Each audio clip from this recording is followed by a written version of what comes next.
Talk about the possibility of me making a comeback to boxing. And people have had a lot to say, but I have not addressed it until now. And I know everyone wants to know the answer to the question, will I be coming back? And I promise you, I'm going to give you that answer. But first, I have got to address the lies and the fake narrative that's been created years ago. Now, someone's gotten way too comfortable dragging my name and even using my father's name to get attention and clout. Now, in case you haven't heard it, her story is that I didn't support her and I didn't pass the torch because of my jealousy and envy over her accomplishments in boxing.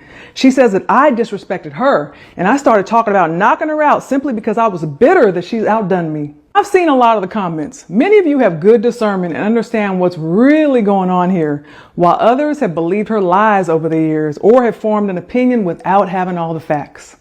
Now, originally, I wasn't even going to give this my time or attention because I really don't engage with people who thrive off of negative drama and buffoonery.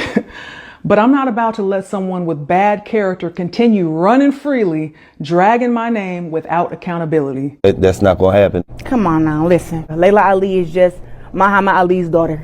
And no, come on, we ain't going to do that. No, that is right. Come on, Laila can rumble though. And Wolf would have knocked Laila Ali out. You know, she would have knocked Laila, oh so pretty ass out.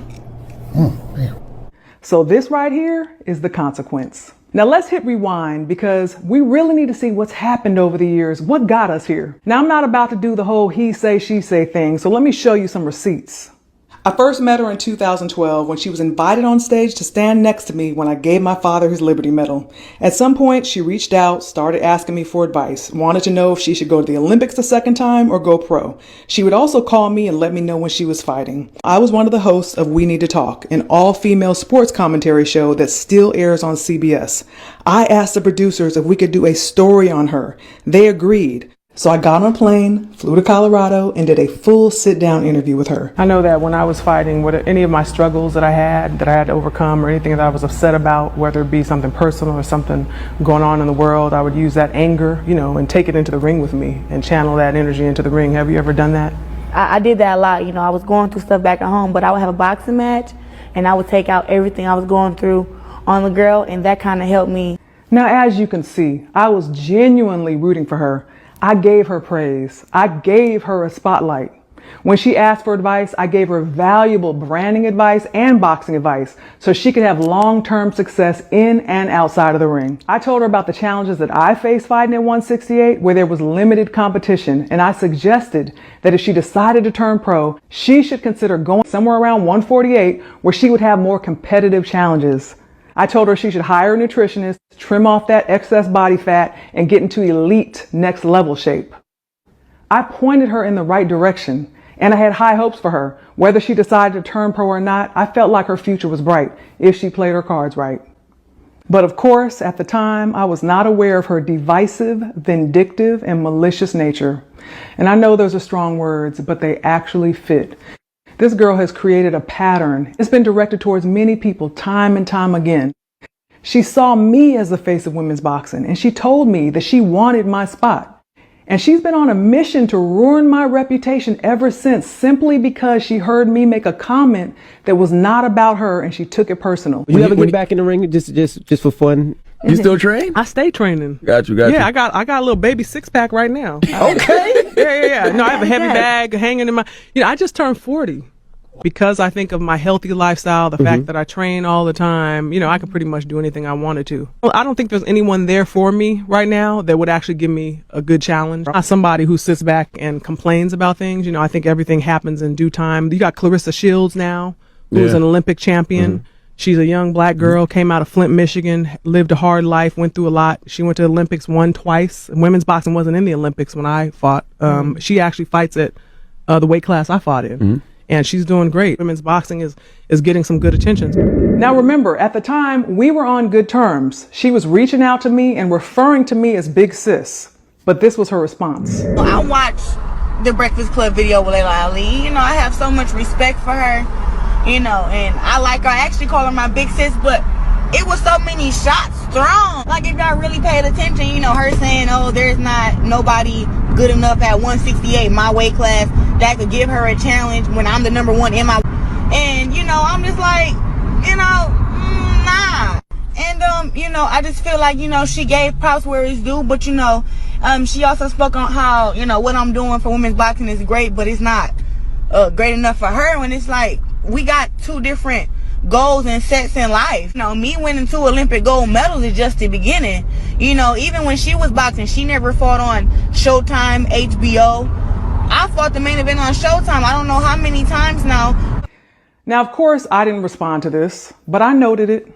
For someone who hardly had any experience as a professional boxer and who was supposedly looking up to me, for her to think that I would even call her name in a conversation about me fighting or making a comeback was silly to me. A year later, I was doing press for my show Homemade Simple on OWN, so I went on Sway Universe, another syndicated national show with millions of listeners. Are you watching women's boxing today? Oh, yeah. You like Claressa? I do. I think that talented fighter, and she has the opportunity right now. The stage is set, you know, so now she just has to kind of do her thing. I had Claressa here, right? I asked her who does she think will win and you against you in your prime and her now. And this is what she said. She's not cut like me. She don't take the challenges. Like, she didn't fight against Ann Wolf.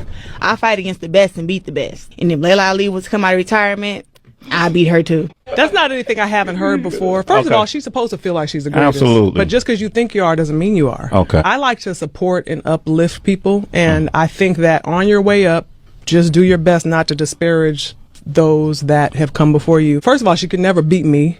Okay. Let me just get that straight right now. You want to get that straight, Laila? Let's get that straight right now. Okay. And not simply because she's not strong enough, okay, because I would definitely knock her out, but because she's not talented enough to beat me. Now you've seen what she's been referring to. So she felt justified to go on a tirade and of course her. Now you've seen what she's been referring to.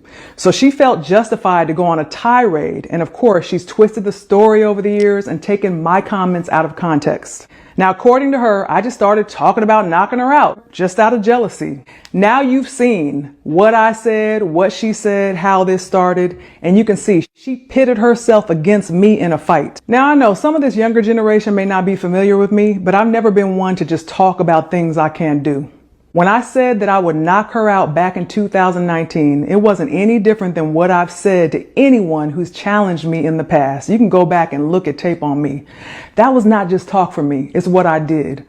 TKO, KO, it didn't matter. I was going to stop you. It wasn't going to a decision. And if you didn't belong in there with me, I was going to get you out of there. Here she is on a recent podcast explaining how she's passing the torch and that she has created a blueprint for success, which she is now sharing with other female fighters. I actually promote a woman fighter and I'm giving her all the jewels and stuff that I know so she can get her big paydays too. It's a blueprint now on how you make $1 million, even if you don't have the gold medals. The biggest blueprint is build your brand. Oh, she must have forgot years ago she recorded this and said that I gave her the piece of advice that she is now referring to as the most valuable piece of information that you need to be successful. But supposedly I didn't support her and I didn't want to pass the torch.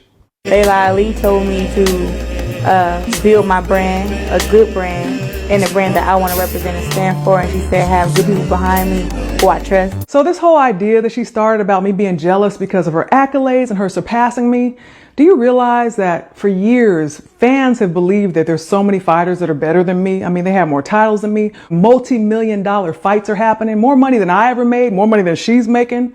So I guess if I'm supposedly jealous of her, I must be hating on them too, right? Nope, I actually celebrate other women's success. I have relationships with those women. We have mutual respect. It's all love. She's the only one who decided to make herself my opposition. You know what my father would say? She's a generic wannabe. My father would not want to share his name or image with her. She does not represent anything about him in the ring or outside of the ring. Now, many of us, including myself, had high hopes for her. I supported her. I sent her off in the right direction, but she has become a disappointment. She is a horrible representation of both the sport and our culture. Beneficial. If they win against you, you don't need them bitches with you. Her men ain't got no balls, so you know we little. Not them fake hoes, do it for the real women. Girls who think they just so pretty, and just because they born light skinned that they just all that. That they can come up with shit talking shit. I look better than you. I look better than you, so you can get off my shit. Light skin. Now, do you believe I'm jealous of her? There's been a whole lot of talk